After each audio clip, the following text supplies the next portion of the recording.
queríamos conversar contigo, Rosa, porque el INRED ha tenido un seguimiento importante, no de este momento, justamente de lo que ha pasado en la cárcel Turi, desde hace ya varios años. Se dieron algunos hechos que fueron condenados de justo violentar a los derechos humanos de las personas privadas de la libertad. Quisiera comenzar por ahí. ¿Cómo ustedes han tomado desde el INRED y las organizaciones de derechos humanos este último amotinamiento, esta no nombrada masacre? Porque no estamos hablando de un número, estamos hablando de las condiciones en las que se da el asesinato de personas que están en responsabilidad de sus derechos, en responsabilidad del Estado ecuatoriano. Bienvenida acá a Wambra, Rosa. ¿Qué tal? Buenos días, Jorge. Buenos días. Bueno, muchísimas gracias por la invitación.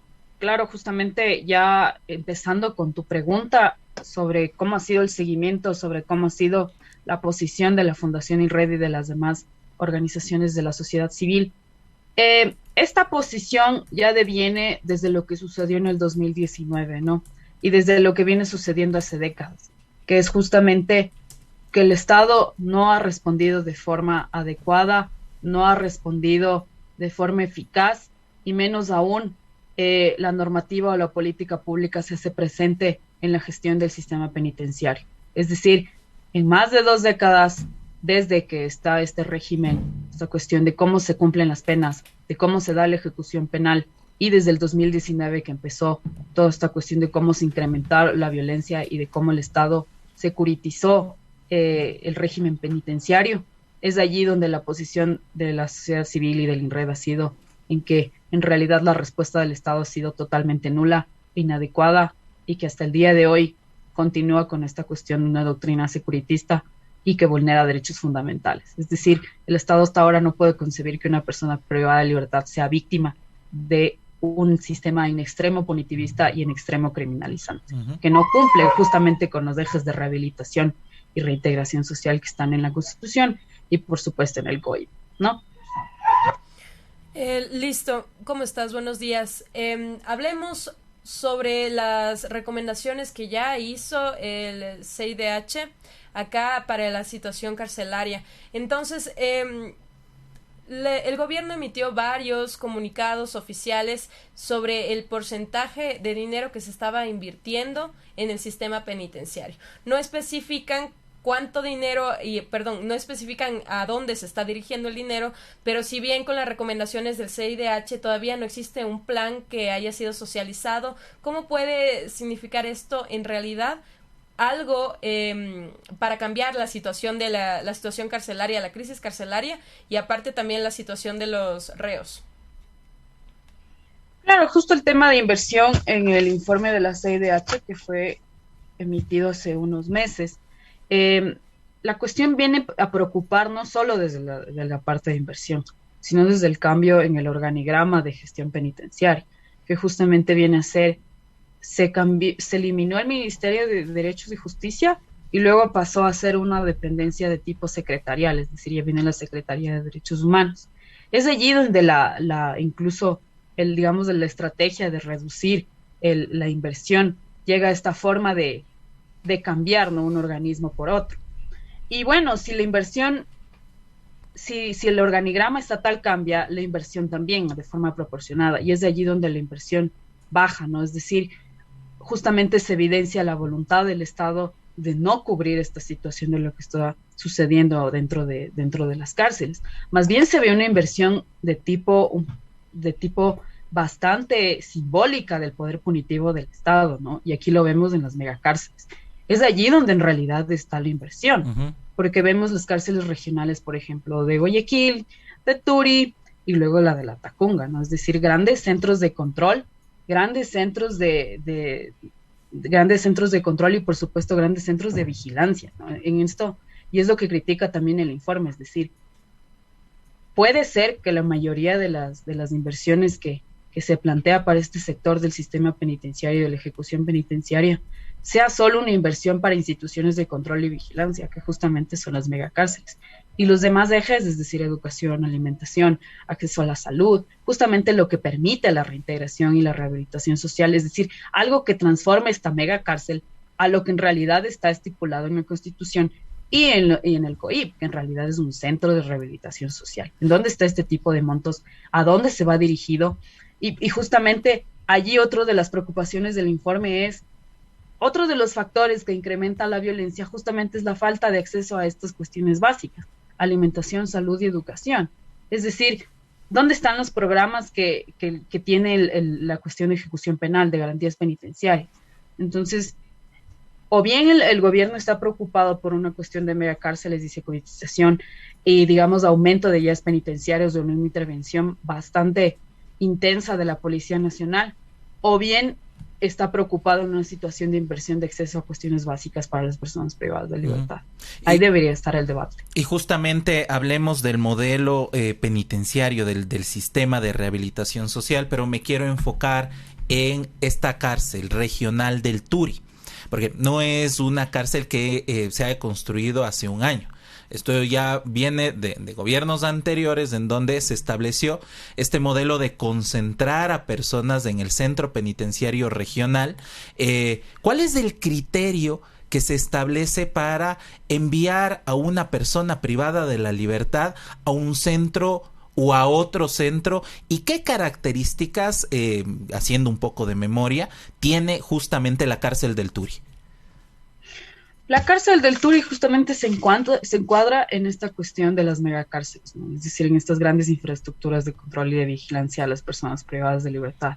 Y por supuesto cargada de seguridad y de la intervención de los guías penitenciarios y de la Policía Nacional. Allí están las características justamente de la cárcel del Turi. Ahora, ¿cuál es el criterio para enviar a una persona a cumplir su pena en este centro de rehabilitación? Y ahí yo me atrevería a decir que es un criterio justamente basado en la cuestión de peligrosidad de la persona, ¿no? O del alto riesgo que representa una persona.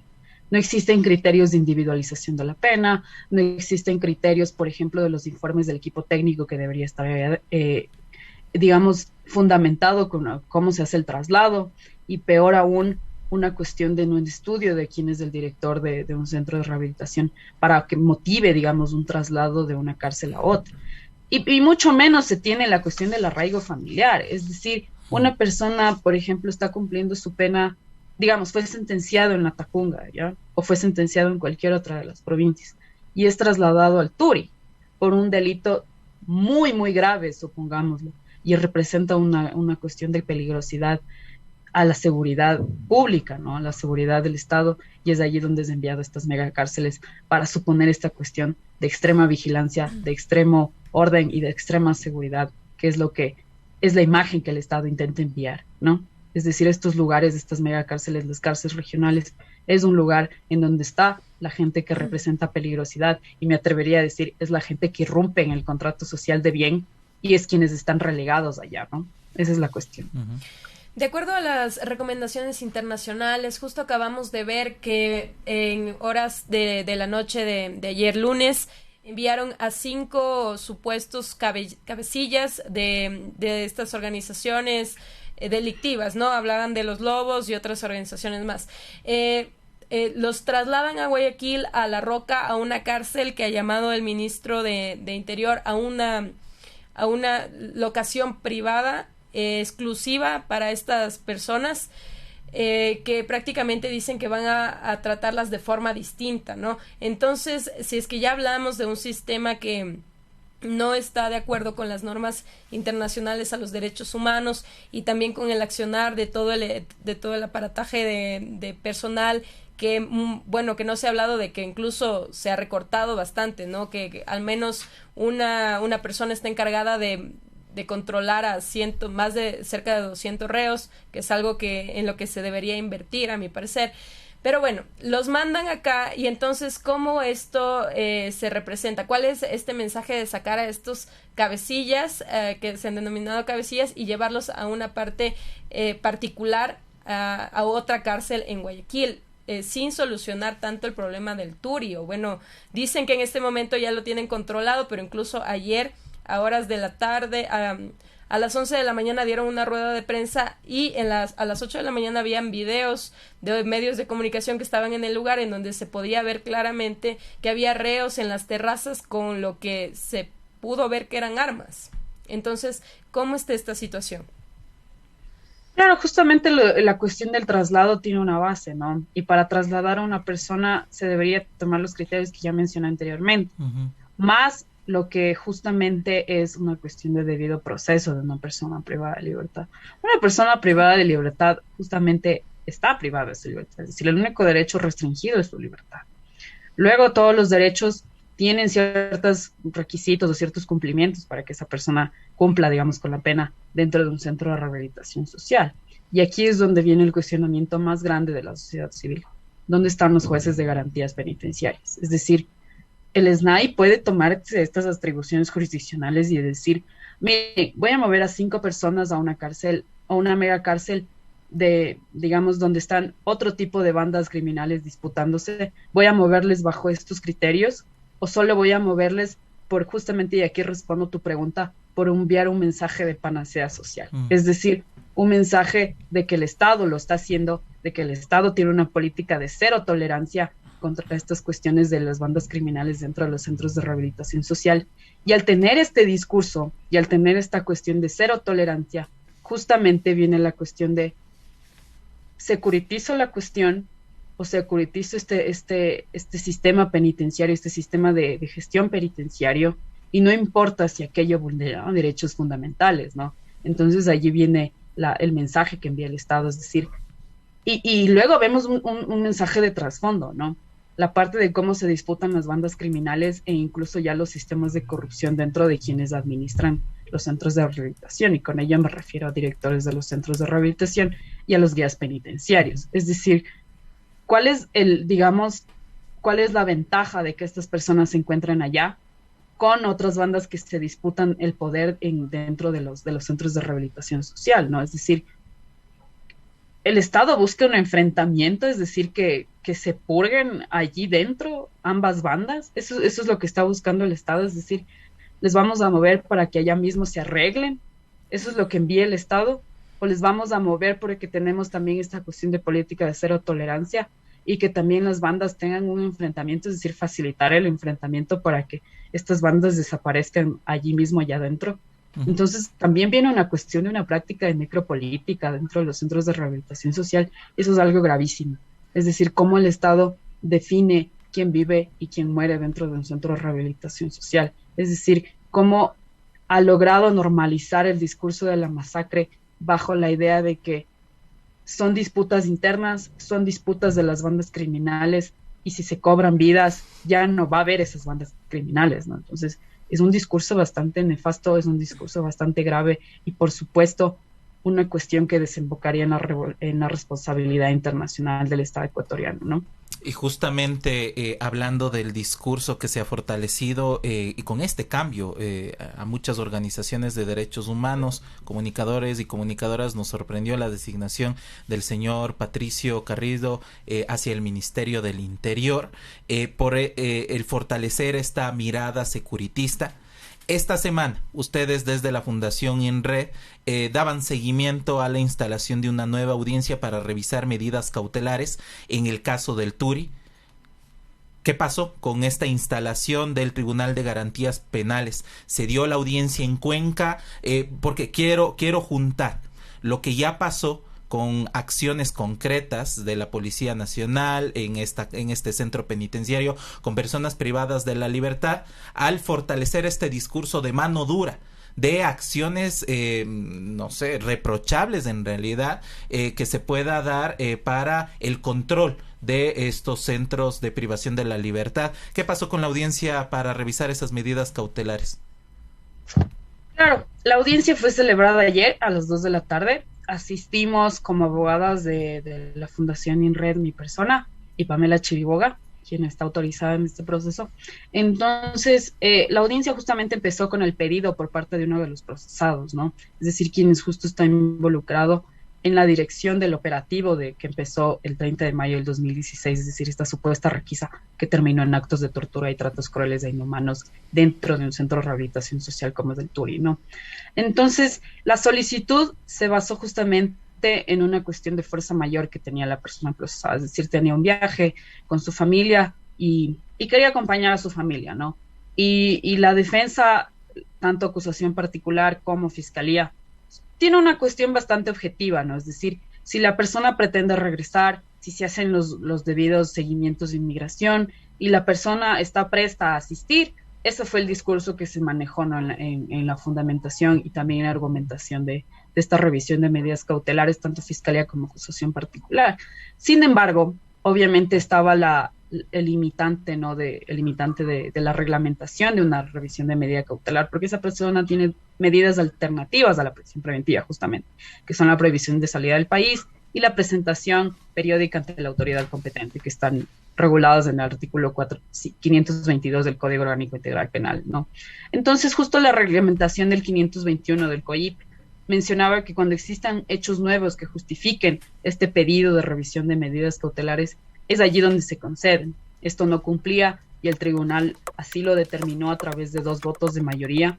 Un voto del presidente del tribunal es el que se alejó de este criterio, ¿no? Un voto disidente es el que se alejó de este criterio, justamente el presidente del tribunal, alegando que sí, es una cuestión en la cual se puede asegurar la presencia del procesado, pero justamente el tribunal tiene esta cuestión de cuidar la presencia del procesado, de garantizar la presencia del procesado, puesto que la audiencia de juicio está ya próxima a celebrarse el 3 de octubre del 2022, ¿no? Entonces, el tribunal tiene esa idea de cumplir con todas las formalidades y, por supuesto, de asegurar la presencia del procesado para esta audiencia de juicio, que es donde debe estar. Porque recordemos que estos delitos de tortura y tratos crueles de inhumanos, si bien tienen un bien jurídico bastante alto que proteger, la cuestión de asegurar la presencia del procesado no permite que el procesado sea juzgado en ausencia, como sucede con los delitos contra la administración pública, ¿no? Sino que en realidad debe estar allí, y es por eso que se cuida, digamos, la normalidad y la periodicidad del proceso, es decir, que todo se dé en una cuestión bastante uniforme. Entonces eso sucedió ayer, se negó el pedido de la persona procesada, a pesar de lo que manteníamos tanto fiscalía como acusación particular. Entonces, ahora solo esperamos hasta la audiencia de juicio, porque esta justo deviene de una nulidad, ¿no? Porque el juez de primera instancia había cambiado el tipo penal de tortura a extralimitación de un autoservicio, y ahora es nuestra oportunidad, tanto fiscalía como de acusación particular, de poner a la palestra jurídica de que en realidad es la oportunidad de marcar un precedente en este caso, de que en realidad no se normalice estas cuestiones de tratos crueles e inhumanos dentro de un centro de rehabilitación social, y menos aún se legitime el actuar de la fuerza pública, porque la fuerza pública tiene un límite, la fuerza pública justamente el límite está en el respeto, la observancia y aplicación de derechos fundamentales, y más es de un grupo con derechos específicos, como lo son las personas privadas de libertad. Este tipo de cosas no puede suceder dentro de un centro de rehabilitación social. La Policía Nacional y los miembros de la fuerza pública no pueden normalizar este tipo de prácticas, ¿no? Listo. Considerando todo lo que engloba el tema de cárceles en el país, que tenemos a una cifra altísima desde el año anterior de masacres, de muertos, personas que han sido asesinadas en la cárcel, vemos que claramente hay un problema que sí puede solucionarse en el tiempo, trabajándolo desde sus bases. También aterrizamos a hoy. Entonces, hablamos de que se está implementando con esta, como ya lo dijo Jorge, con toda esta presencia de Fuerzas Armadas, de la Policía Nacional, pero esto va un poco en contra de las recomendaciones internacionales, como ya te lo había mencionado, que igual tú nos argumentaste eso. Pero vemos entonces qué se puede hacer. Ayer yo veía en las fotografías que circulaban en redes sociales como varios presos igual pedían que por favor les trasladen a los de máxima seguridad. Se escuchaba en videos también que gritaban pidiendo ayuda. Entonces, ¿cómo se puede trabajar con una inversión dentro de este sistema, que también afuera las familias decían que no les habían alimentado, que estaban sin comer desde que inició la revuelta? Entonces todas estas cosas influyen dentro del sistema, y cómo se puede solucionar si existe una inversión. En este caso también no hay, entiendo que no hay las medidas adecuadas tampoco de seguridad por el mismo hecho del ingreso de armas, del ingreso de celulares. ¿Cómo en realidad se podría plantear un sistema de rehabilitación en esta situación que ya cobra una cifra bastante alta? No recuerdo la cifra exacta, creo que son al menos más de 200 muertes ya por los motines en las cárceles desde el anterior año. Entonces, ¿cuál vendría a ser el escenario de solución, en este caso, una solución aterrizada a la situación actual del país? Claro, tú justo acabas de apuntar un dato, y el dato es que existen 216 personas fallecidas en todo este contexto de violencia dentro de las cárceles, ¿no? Porque a mí me gusta llamar las cosas como son, ¿no? Todo el tiempo he venido diciendo centro de rehabilitación social, pero con todo lo que está sucediendo y con todo lo que el Estado no ha hecho, son cárceles, porque es justamente donde las personas van a morir y van a sobrevivir ante un Estado que no tiene la voluntad ni tampoco el actuar adecuado para suplir esta situación y para en realidad dar sosiego a sus familias, que hasta el día de hoy no saben qué pasó, ¿no? Entonces, con este dato que tú mencionas, justamente una de las recomendaciones más inmediatas y que incluso ya se ha hecho con otras organizaciones aliadas, que justamente es la Alianza contra las Prisiones, es un discurso transversal de superar prácticas de hacinamiento, disminuir los índices de la población carcelaria. Y esto se enfoca a 3 ejes o a 3 indicadores netos, ¿no? Que son evitar el abuso de la prisión preventiva, quitar los obstaculizantes burocráticos o judiciales que implica obtener un beneficio penitenciario y, por supuesto, llegar a una cuestión de indulto, ¿no? Tener una cuestión de indulto bastante adecuada, es decir, medir en realidad cuál es la relevancia penal de la conducta y por qué la persona está cumpliendo esta pena, y si es que en realidad da lugar a que esté en un centro de rehabilitación, digamos en una mega cárcel, o en un centro de rehabilitación acompañado de estas personas que tienen un delito un poco más, digamos, un poco más de una situación de un bien jurídico un poco más complejo, ¿no? Entonces, allí está una de las cuestiones inmediatas. Este actuar no se ha visto por parte del organismo del Estado. El SNAI hasta ahora no tiene una cuestión de actualización de quienes pueden acceder a los beneficios penitenciarios. De acuerdo a una de nuestras organizaciones aliadas, en esto de las alianzas de la Alianza contra las Prisiones, justamente Caleidos lanzó un diagnóstico del sistema penitenciario en el 2021, y allí se ve cómo una persona, incluso dentro de los centros de rehabilitación a los que es trasladado, está registrado como más de 3 veces allí. Entonces, ¿dónde está el expediente que en realidad tiene una persona dentro de un centro de rehabilitación social? Es decir, al momento que va a acceder a un beneficio penitenciario o al momento que tiene una boleta de excarcelación, no puede acceder, justamente por estos obstáculos burocráticos. Es decir, en el 2021 al menos, donde fue más álgido la cuestión de las masacres, una persona con una boleta de excarcelación estaba dentro de la lista de las personas fallecidas por todo este estallido de violencia dentro de las cárceles, ¿no? Es decir, cómo el Estado puede hacer la vista gorda a lo que está sucediendo frente a sus narices. Es decir, cómo el Estado puede ser tan indolente a todas estas muertes. Y luego ya viene una cuestión estructural, y aquí es donde la inversión debe ser algo prioritario. Y esto es justamente lo que, cuando participó el INRED en uno de los espacios con la Secretaría de Derechos Humanos, donde se planteó la nueva política de gestión penitenciaria, era uno de los ejes, ¿no? Es decir, uno de los ejes más prioritarios: el acceso a salud, el acceso a educación, el acceso a derechos y libertades básicas, ¿no? Que deben estar dentro de un centro de rehabilitación. Estos ejes quedaron allí. Estos ejes, hasta el día de hoy, no se puede demostrar con algo medible cómo está distribuido la inversión del Estado en un centro de rehabilitación, que en realidad logre mecanismos de rehabilitación, ¿no? Entonces eso no se encuentra. Y esta es una de las recomendaciones que también lo hace la CIDH, Rosa, es decir, algo estructural. Perdón Claro. por interrumpir, Rosa, pero justamente para cerrar la entrevista, hay estas recomendaciones, hay varias organizaciones de estudios, hay asociaciones de familiares, amigos y amigas de personas privadas de la libertad, hay todos estos datos, pero parece que la clase política, y lo digo concretamente con el proyecto de cambio de reforma sobre el uso progresivo de la fuerza, la vía para establecer seguridad en el país, la política pública va por otro lado. Y lo digo también por la designación del actual ministro del Interior. Lo conversaremos en unos minutos a las 8:40 con la actual asambleísta Yajaira Urresta. ¿Cuál es esta mirada justo que tiene el Ejecutivo para, y lo hemos visto, ustedes están dando seguimiento a este tema de el cambio de la ley sobre el uso progresivo de la fuerza, las funciones que tiene la Policía Nacional y la política de seguridad? Porque todo esta como apoyo o la fuerza que le ha dado a esta idea el gobierno nacional está dada justamente para el combate, entre comillas, a las organizaciones delictivas. ¿Cómo lo ven justo frente a todos los argumentos que nos has dado en esta conversación? El tema de educación, salud, otras acciones, pero la mirada de la clase política está dirigida al tema de la política de seguridad. Sí, y yo también concuerdo justamente con la afirmación que tú acabas de hacer.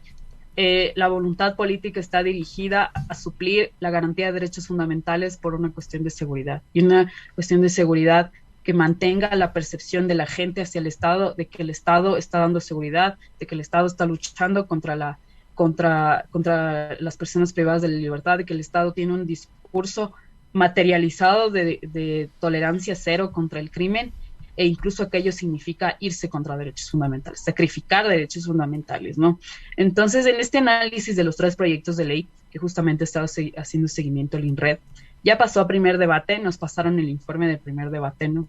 Hace algunas semanas también, hace algunos meses. Este análisis, a pesar de toda la mesa de reunión con expertos, a pesar de todas las intervenciones que se tuvo a través de la sociedad civil con la Comisión de Soberanía y Seguridad Nacional, con la que justamente se impulsa estos 3 proyectos de ley, tiene una preocupación bastante grande, ¿no? Y es la estructuración de un régimen de excepcionalidad y de discrecionalidad de la Policía Nacional y de los miembros de la Fuerza Pública. Esto quiere decir que el Estado, tranquilamente, y esto viene incluso de un discurso del Ejecutivo, puede imponer un régimen de excepcionalidad o puede imponer funciones bastante discrecionales y bastante amplias a los miembros de la Fuerza Pública, que ello incluso implicaría que bienes jurídicos tan fundamentales como la libertad, la vida y la integridad sean discrecionales al actuar de la fuerza pública. Es decir, que la Policía Nacional, guías penitenciarios de Fuerzas Armadas son quienes deciden sobre lo que sucede dentro de una cárcel, ¿no? Es decir, no tendrían una cuestión de fiscalización y mucho peor aún enfrentar un proceso por algo que hicieron mal, por algo que salió de sus facultades y por algo que es un delito y es ilegal. Uh-huh. Entonces, ahí está esta cláusula abierta de la seguridad, es decir, cómo el Estado prima el orden, la seguridad y la paz social frente a las personas que cree aquellos que son dispensables, ¿no? Es decir, dispensables, desechables y por supuesto quienes incluso el Estado decide sobre sus vidas. Por eso yo mencionaba un poco esta cuestión de una práctica de securitismo y algo que parece nefasto a la visión de la Fundación INRED, a la visión de la Alianza contra las Prisiones, es decir, una visión bastante de necropolítica del Estado, es decir, una voluntad política de no suplir o de no garantizar derechos fundamentales, sino más bien de garantizar enfáticamente esta cuestión de orden público sin importar si se sacrifican derechos fundamentales. Seguro, ¿no? Tendremos otro espacio para conversar y analizar concretamente estas reformas a la ley del uso progresivo de la fuerza, el paquete de leyes que conforman esta mirada de seguridad. Te agradecemos, estuvimos conversando con Rosa Bolaños, parte del equipo jurídico de la Fundación Regional de Asesoría en Derechos Humanos, INRED. Un gusto, Rosa. Muchísimas gracias. Igualmente nos vemos en una próxima invitación y a debatir de estos temas y de estos espacios. Muchas gracias.